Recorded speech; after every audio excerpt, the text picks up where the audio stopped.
Sun Business, les dirigeants et les entrepreneurs du territoire ont la parole. Clément Lessort. Voilà, bonjour à toutes et à tous, ravi de vous accueillir pour ce nouveau numéro de Sun Business. Vous le savez, c'est la chronique économique qui vous parle de votre territoire et qui donne la parole aux décideurs et aux dirigeants, aux chefs d'entreprise également. Lydie Marché-Renou, bonjour. Bonjour Clément. Vous êtes dirigeante du cabinet Efficience, expertise comptable, commissariat aux comptes. En 2014, vous fusionnez deux structures existantes, le cabinet Lambion et le cabinet Bonnet, pour donner naissance donc avec votre associé à Efficience. Au-delà de la stratégie capitalistique, comment cela vous positionne désormais auprès de vos clients et de vos prospects sur ce très concurrentiel marché des experts comptables? Alors, l'opération de fusion, en dehors d'une opération capitalistique, c'était plutôt pour positionner Efficience davantage comme une entreprise de service et un peu moins comme un cabinet d'expertise comptable classique. Notre métier est en train d'évoluer. Donc, on avait deux cabinets avec des noms de fondateurs experts comptables.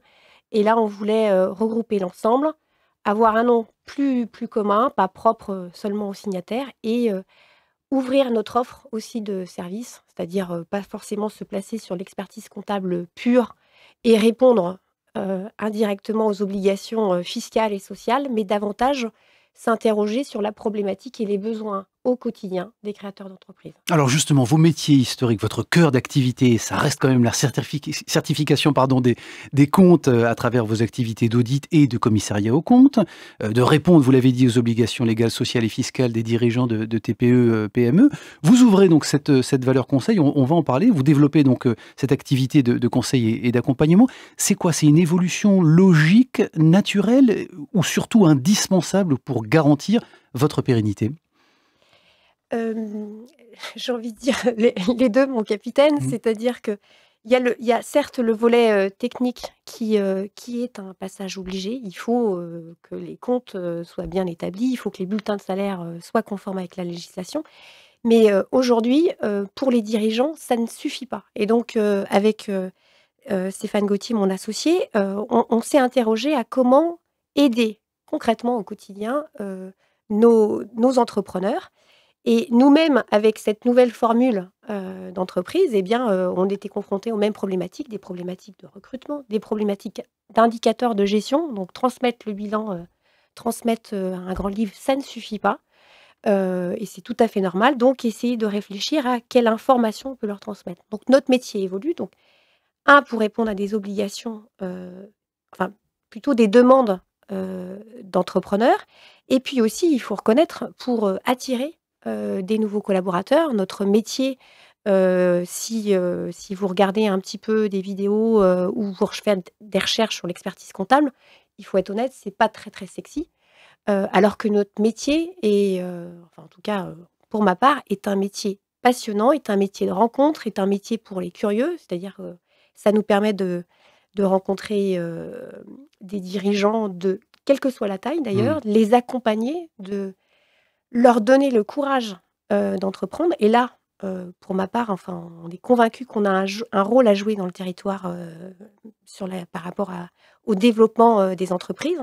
Et puis également se dire aussi comment on peut les faire grandir à leur tour également. Mais Lydie Marché-Renou, je voudrais qu'on revienne sur en tout cas sur le développement de cette activité, cette mutation justement de ces métiers vers le conseil.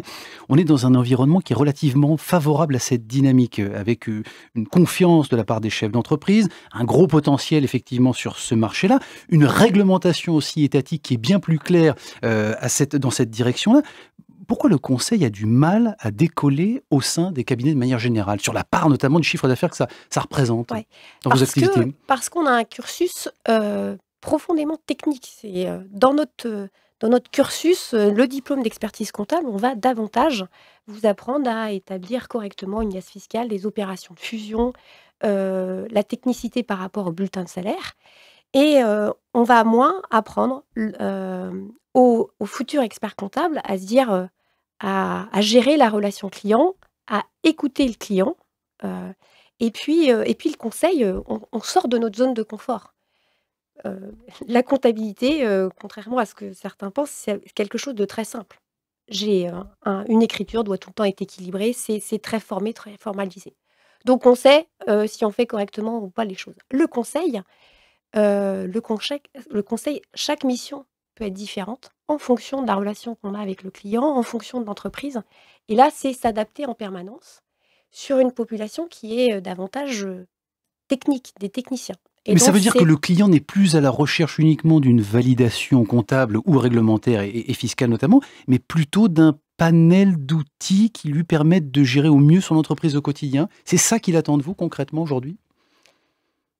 c'est ce qui, alors oui, c'est ce qu'il attend, c'est ce qui, à mon avis, nous permet d'être, différenciants par rapport à d'autres confrères.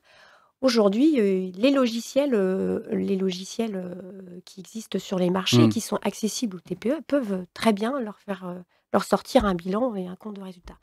Et finalement, même moi, hein, au quotidien, c'est pas mon bilan qui me gère mes indicateurs, mais comment dirais-je? Ma production, mon développement de chiffre d'affaires, mes prospects. Si vous prenez l'exemple, et c'est un exemple très concret. Aujourd'hui, un dirigeant va, nous demander d'établir des bulletins de salaire. Mais ce qui se développe de plus en plus, c'est de dire, avec ces bulletins de salaire, où on a une masse d'informations assez importante, c'est: «Est-ce que vous pouvez me dire, mon effectif, il a évolué, de combien? Mon salaire moyen ou mon taux horaire moyen?» Voilà. Et il a besoin de ces indicateurs de gestion pour piloter demain son entreprise. Alors Lydie Marchais-Renou, pour proposer ces nouvelles missions de conseil, vous avez besoin de vous doter d'une stratégie, on le comprend bien, mais de ressources spécifiques aussi. Est-ce que vous allez continuer de recruter? Mmh. Et est-ce que ces métiers, justement, vous en parliez un petit peu tout à l'heure, est-ce que ces métiers sont devenus ou peuvent devenir attractifs? Oui, alors on est toujours en phase de recrutement. On a recruté, 4 personnes cette année. On est encore, en phase de recrutement et j'ai un entretien pas plus tard que ce soir. Oui, on a un besoin permanent, de recruter. Maintenant, c'est essayer d'avoir des profils un peu atypiques qui ne viennent pas forcément de l'expertise comptable ou des parcours un peu atypiques comme les chefs d'entreprise ont des parcours atypiques, pour essayer de se concentrer, davantage sur le besoin, des créateurs Alors ou justement, des chefs d'entreprise, et hein, le tout besoin simplement. justement de ces entreprises, trouver des solutions adaptées à chacune d'entre elles, du sur-mesure. Comment est-ce que vous faites pour répondre concrètement à ces besoins dans la diversité des secteurs d'activité que vous adressez sur le territoire? Alors le meilleur moyen, et ça peut paraître, un peu bateau, c'est, la relation client. C'est-à-dire que nous, on le voit, depuis, 2014 et depuis 2011, c'est en échangeant régulièrement avec le client qu'on va mieux connaître le client, qu'on va mieux connaître son entreprise et qu'on va mieux connaître sa problématique. Donc c'est avant tout l'échange. On a un slogan qui démontre bien ça, c'est: «Ensemble se donner les moyens». Quand on accompagne un repreneur d'entreprise, c'est une rencontre et c'est des contacts réguliers, toutes les semaines pendant une période donnée, et c'est plus on connaît notre client, plus on a un contact avec lui, plus on sera en capacité à répondre à son besoin, et lui, même chose, plus il va nous connaître, plus il saura ce qu'on peut, lui présenter comme service. Alors justement, des rendez-vous réguliers plutôt que de se voir une fois par an pour Mmh. le fin de Oui. bilan, comptable. Est-ce que les TPE, pour ne parler que des très petites entreprises, ont suffisamment, selon vous, de vision à moyen, long terme, justement, sur leurs résultats et notamment et particulièrement le développement de leur objectif? Ouais, c'est un très, très bonne, question, et c'est ce qui nous anime là, sur les derniers mois, et qui va continuer à nous animer, sur les prochains mois. C'est de dire, de permettre à des dirigeants, de se poser et puis aussi d'oser. On parlait tout à l'heure, du territoire. On a de très, très belles, entreprises, des PME qui étaient avant, des TPE, et c'est parce que ils ont été accompagnés, alors pas que par, l'expert comptable, hein, mais soit par, les avocats, soit par les banquiers, soit par des conseils aussi en stratégie commerciale. C'est parce qu'à un moment donné, on leur a dit: «Mais, vous pouvez oser». Et là, l'idée, c'est de se voir en dehors du bilan et de se dire: «Beh, c'est quoi votre objectif? des objectifs que se fixent les PME et les grandes entreprises, mais moins les TPE qui manquent de temps, se posent pas. Donc là, l'idée, c'est de se dire, vous voulez aller où? Donc on se fixe un cap et comment on fait pour pouvoir atteindre ce cap. Bon, pour la fin de cette année 2019, vous avez évidemment les yeux sur les tableaux de bord de vos clients. Sans rentrer évidemment dans les détails, quelle est la santé financière des entreprises de notre territoire, celle qui vous concerne, notamment en termes de trésorerie et d'efforts ou de capacité d'investissement? Alors, on a, je dirais, deux typologies de clients et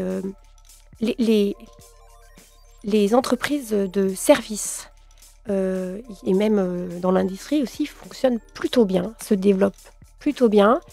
À la limite, leur croissance est freinée par les problématiques de recrutement, qui ne concernent pas que l'expertise comptable, mais un grand nombre de nos activités.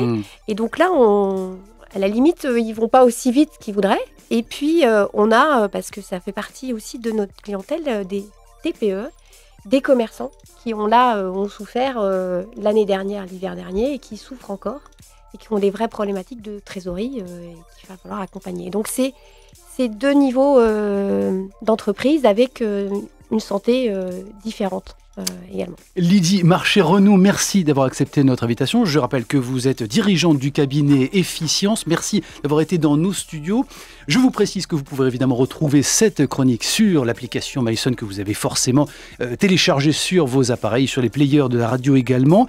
Je vous informe enfin que je recevrai la semaine prochaine, j'aurai le plaisir de recevoir Julien Bloin. Il est urbaniste, consultant en agriculture urbaine. Merci pour votre fidélité. Excellente journée à l'écoute du son unique, bien entendu.